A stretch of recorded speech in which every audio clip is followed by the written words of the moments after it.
Donc nous voilà de retour. Donc j'ai refermé le carter d'embrayage. Petite subtilité que j'ai oublié de vous dire, donc je vous la dis maintenant. Euh, Ici donc on a une petite vis avec un joint cuivre, donc ça c'est notre niveau d'huile qui se situe en bas. Et en haut on a une vis bizarre, une BTR avec un écrou de 10. Alors à quoi elle sert celle-là?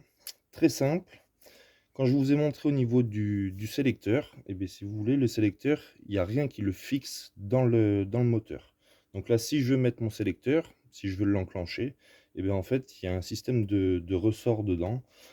Si je le pousse, et bien, le ressort va sortir à l'intérieur du carter. Donc cette petite BTR là, en fait, elle sert de butée.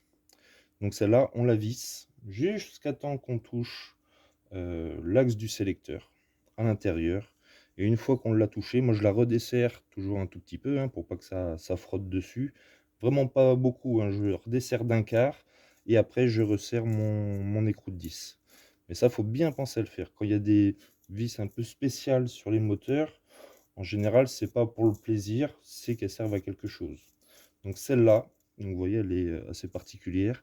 Elle sert pour le sélecteur de vitesse pour éviter que quand on veut changer son sélecteur ou quoi que ce soit, ben, que le sélecteur s'en aille. Sinon, on est obligé de tout réouvrir pour remettre le ressort. Au niveau de l'embrayage, donc, ce que je vous expliquais, c'était, donc voilà, quand on actionne notre embrayage, ça fait soulever ce petit axe-là. Ce petit axe, il vient à l'intérieur de cette coupelle. Donc c'est pris avec un circlips.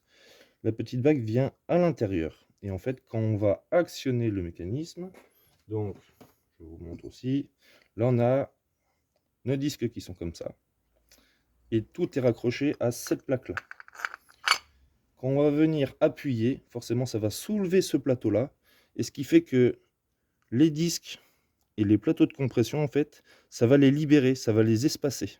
Et en les espaçant, et bien du coup, ce sera plus ça entre le vilebrequin. Donc vous voyez, si je tourne le vilebrequin là, ça actionne. Et une fois qu'on va embrayer, en fait, lui, en fait, il pourra tourner librement sans qu'il entraîne le pignon qui est ici au niveau du vilebrequin.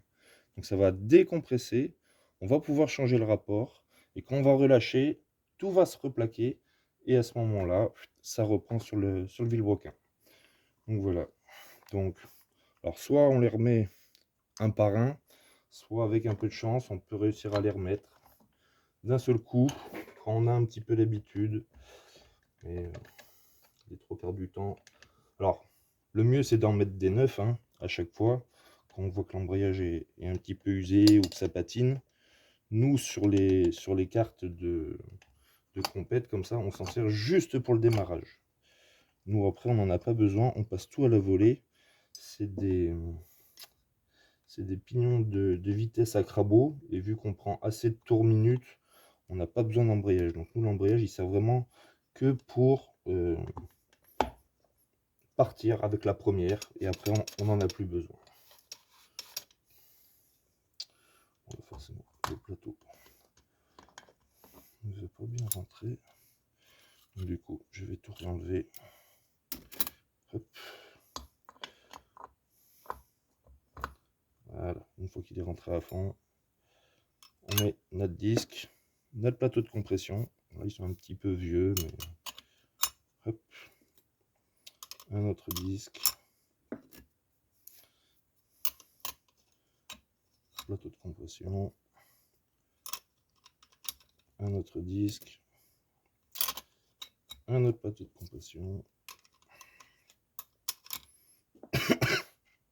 et ainsi de suite, jusqu'au dernier. Voilà. Après, on remet donc, le plateau final, et après, on a donc ce qui va créer la force en fait de l'embrayage qui va pouvoir le décoller. Donc, on a des vis. Comme ça, donc là, elles sont en aluminium, avec des ressorts qui sont pris tout autour pour créer, pour que ça puisse, quand on relâche l'embrayage, que ça puisse replaquer les disques. Et une fois que tout est bien vissé et tout, et après, on s'attaquera au au moteur. Voilà, allez, à plus.